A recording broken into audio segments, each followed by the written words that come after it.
ভাই একটা কথা কি জানো, এই টাকার জন্য কত ছেলে নিজের স্বপ্নগুলো বিসর্জন দিয়েছে, হারিয়ে ফেলেছে বিকেলের ক্রিকেট খেলা, সন্ধ্যার বন্ধুদের সাথে আড্ডা দেওয়া, সবকিছুই ছেড়ে দিয়েছে এই টাকার জন্য। টাকার জন্য প্রতিটা ছেলে নিজের ক্যারিয়ারটাকে এলোমেলো করে দিয়েছে। পরিবারের কাছ থেকে নানা ধরনের কথা শুনেছে, প্রিয় মানুষকে হারিয়েছে, বন্ধু বান্ধবের থেকে আলাদা হয়ে গিয়েছে, হারিয়ে ফেলেছে তার বিকেলের আড্ডা, সন্ধ্যার আড্ডা, কিংবা বিকেলের ফুটবল ম্যাচ, ক্রিকেট খেলা, ঘুরে বেড়ানো, এই সব কিছু মানে পরিবর্তন করে ফেলেছে শুধুমাত্র নিজের ক্যারিয়ার ভালো রাখার জন্য, মানে প্রতিশ্রুতি করার জন্য বা টাকা ইনকাম করার জন্য।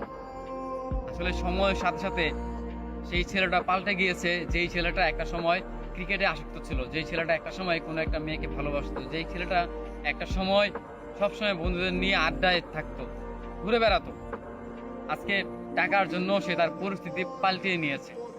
আসলেই মানুষের পরিস্থিতি মানে পাল্টানোর প্রয়োজন, কারণ একটা সময়ের পর গিয়ে, বিশেষ করে ছেলেদের 18 বছরের পর থেকে শুরু হয় তাদের জীবনটা আসলে একটা বিষাক্ত, কিংবা তাদের জীবনটা একটা বেদনা, সেটা তারা মানে বুঝতে পারে 18 বছরের পর। বা 18 মানে জীবনের যে বয়সটা, সেটা হচ্ছে যে 18 বছর।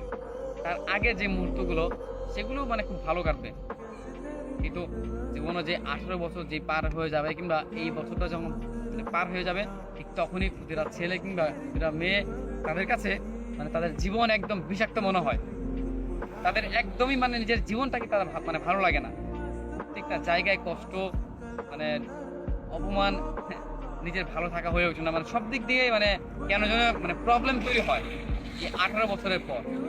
আর বিশেষ করে ছেলেদের, এটা ছেলেরা এই টাকা যদি উপার্জন করতে না পারে, কিংবা নিজের ক্যারিয়ার যদি উজ্জ্বল করতে না পারে, তবে তার কোথাও দাম নেই।